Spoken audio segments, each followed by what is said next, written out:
Kiki Saputri fitting baju pengantin, Bim salah Bim jadi apa prok prok prok. Kiki Saputri mendatangi perancang busana bersama tunangannya, Muhammad Hairi.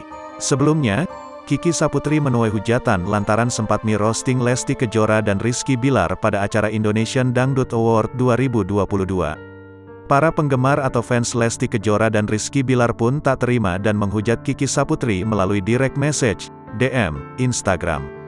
Kejadian tersebut rupanya tak mengganggu keseharian Kiki Saputri. Hal ini terlihat dalam Instagram story Kiki Saputri yang direkam pada Selasa, tanggal 8 November tahun 2022.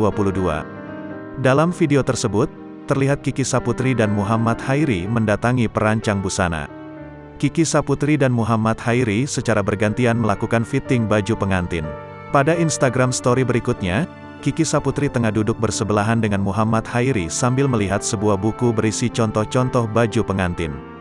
Instagram story berikutnya memperlihatkan Kiki bersama Hairi mengabadikan momen mereka bersama perancang busana Didit Maulana dan pihak wedding organizer.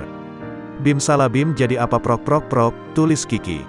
Tak hanya Kiki, perancang busana Mirna Miura juga mengabadikan momen Kiki dan Hairi yang melakukan fitting baju pengantin dan berkonsultasi tentang bentuk desain baju pengantin mereka di Instagram story Mirna Miura.